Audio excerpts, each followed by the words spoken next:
saja zaman dulu, kalau nak belajar, kita kena buka buku, tulis nota dan mungkin minggu lama untuk jawab soalan ujian. Tapi hari ni, dunia pendidikan dah jadi lebih digital. Namun, semua ini tak dapat dinafikan. Teknologi sudah mengubah cara kita belajar. Jom kita tengok bagaimana murid-murid dan guru-guru SK Tepi Kantong fasih dalam penggunaan digital dalam pendidikan. Jom.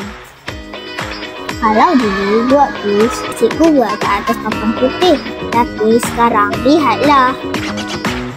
Kahoot ni apa? Kahoot ni sebenarnya satu kuis digital interaktif tempat cikgu tanya soalan. Murid jawab guna telefon atau komputer. Siapa paling laju dan cepat dapat naik ranking. Macam main game tapi versi berilmu. Kalau guna dalam kelas, pasti dapat buat murid senyum. Kahoot ni best lah. Macam main game. Kadang menang, kadang kena marah. Sebab tekan laju sangat. Bagus, jadi fokus. Bukan main Candy Crush atau Roblox je.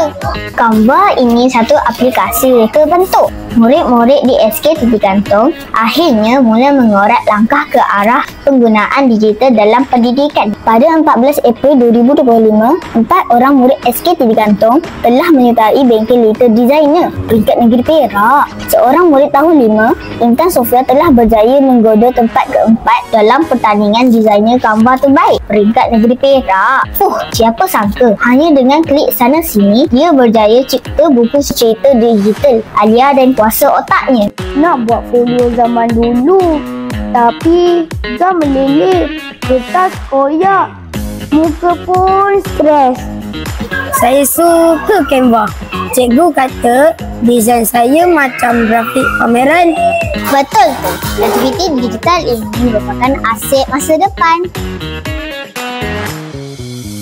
Cikgu, saya tak sabar nak buat game ni.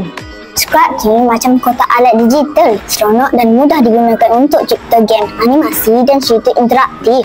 Tanpa perlu tahu, coding yang susah tu dah dibangunkan khas untuk budak-budak dan remaja, tapi orang dewasa pun ramai guna. Bayangkan kita main Lego, tapi dalam komputer, kita cuma seret dan lepaskan blok arahan, macam puzzle. Scratch ni sistem coding warna-warni. Tarik-tarik blok, klik sana, klik sini. Tahu-tahu dah siap.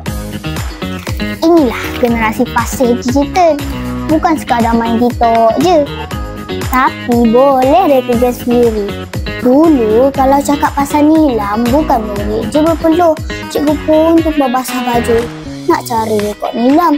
Tapi dalam almari cikgu tahun lepas. Kalau dulu kita isi buku nilam sampai tangan kotor, kena liquid paper. Sekarang kita isi dalam sistem.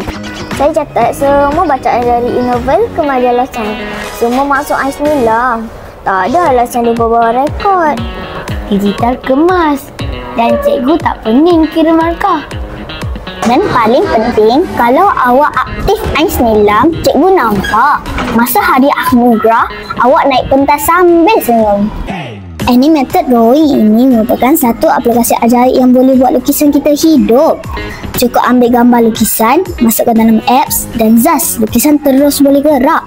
Semua ni hasil gabungan kreatif budak-budak dan teknologi. Bayangkan lukisan yang duduk diam atas kertas tu lari anak atau lambai tangan macam Miss Universe.